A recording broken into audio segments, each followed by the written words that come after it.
Simon & Schuster Audio presents The End of White Christian America by Robert P. Jones, read by Holter Graham.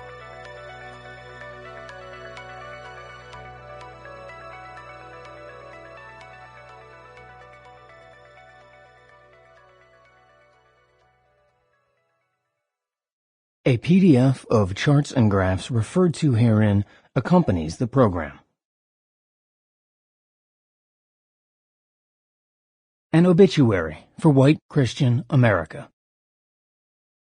After a long life, spanning nearly 240 years, white Christian America, a prominent cultural force in the nation's history, has died. WCA first began to exhibit troubling symptoms in the 1960s when white mainline Protestant denominations began to shrink, but showed signs of rallying with the rise of the Christian right in the 1980s. Following the 2004 presidential election, however, it became clear that WCA's powers were failing. Although examiners have not been able to pinpoint the exact time of death, the best evidence suggests that WCA finally succumbed in the latter part of the first decade of the 21st century. The cause of death was determined to be a combination of environmental and internal factors, complications stemming from major demographic changes in the country, along with religious disaffiliation, as many of its younger members began to doubt WCA's continued relevance in a shifting cultural environment. Among WCA's many notable achievements was its service to the nation as a cultural touchstone during most of its life. It provided a shared aesthetic, an historical framework, and a moral vocabulary. WCA's vibrancy was historically one of the most prominent features of American public life.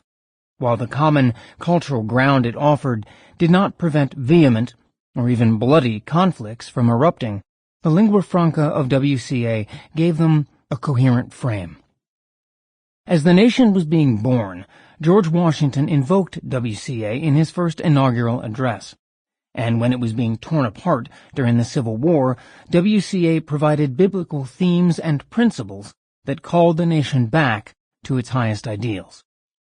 Without WCA, neither Abraham Lincoln's second inaugural address nor Martin Luther King Jr.'s letter from Birmingham jail could have been written, let alone understood. Virtually every American president has drawn from WCA's well, particularly during moments of strife. During its long life, WCA also produced a dizzying array of institutions, from churches to hospitals, social service organizations, and civic organizations, such as the Boy Scouts, Girl Scouts, and the YMCA.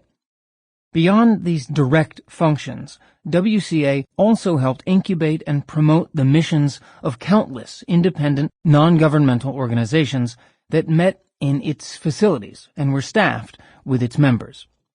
Widespread participation in WCA's lay leadership positions served as an important source of social capital for the nation, instilling in participants skills they carried not only to other civic organizations, but to democratic governance itself. But WCA has not been without its critics and controversies.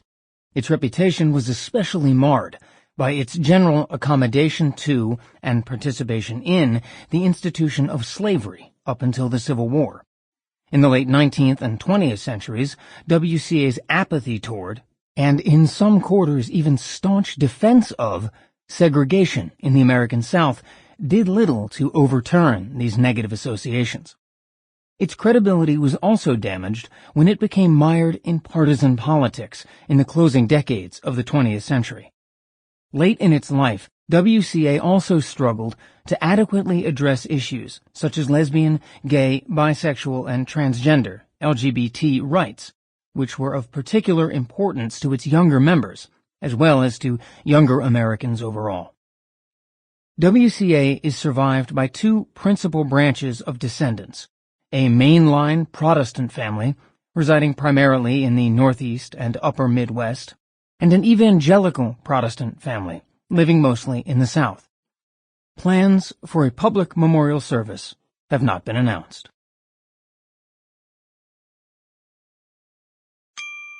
Sample complete.